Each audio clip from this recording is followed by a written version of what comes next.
Macmillan Audio presents Blue Stars by Emily Gray Tedrowe. Read for you by Eliza Foss.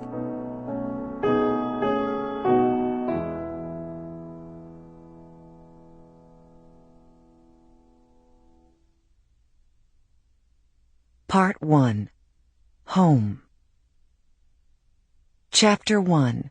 Madison, Wisconsin, January 2005. Ellen Silverman adjusted the cookbook stand so she could see the page in between bursts of chopping vegetables. Beneath the spattered plastic shield was a new collection of essays about Edith Wharton she was to review. It had been years since she'd needed to refer to a cookbook. Each time she scooped a handful of peelings and carried them to the garbage can, Maisie, their 12-year-old golden retriever, lifted her head to assess her chances, dropping it back to her paws when Ellen returned to the counter.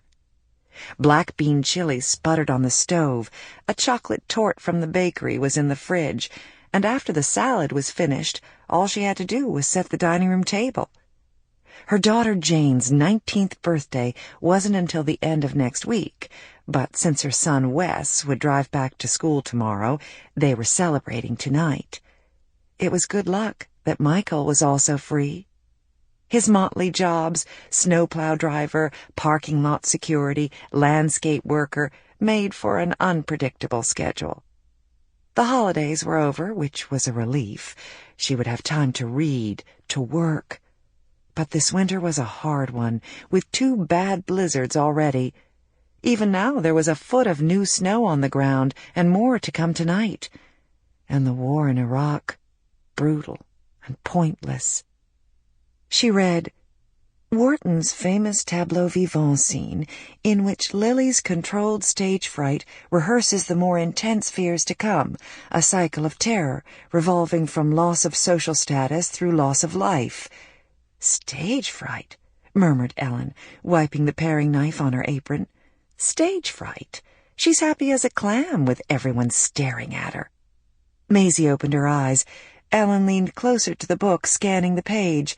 Hard to believe that a scholar, who was it? Oh, yes, the one from Iowa, could so mischaracterize one of the House of Mirth's central scenes, even in a throwaway line unrelated to the essay's larger point.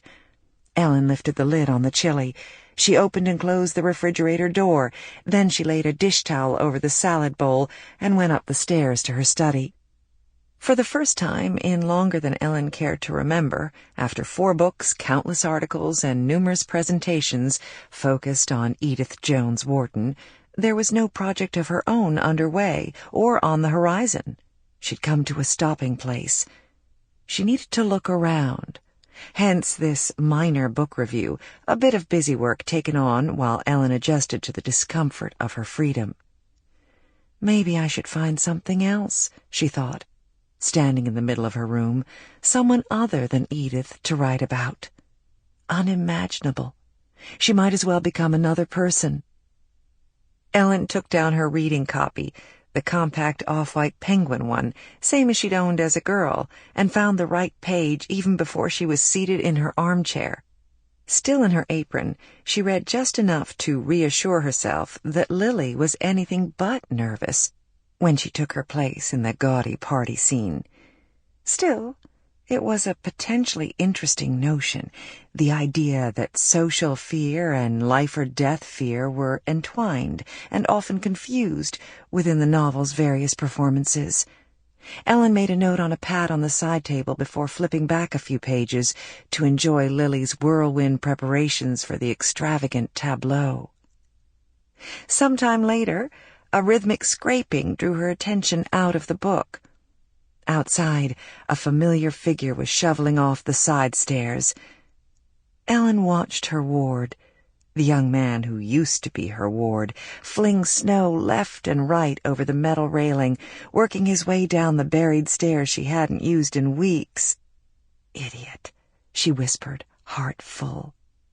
He knew she used the front door when it snowed this much, but he was shoveling for Maisie, who relied... Sample complete. Ready to continue?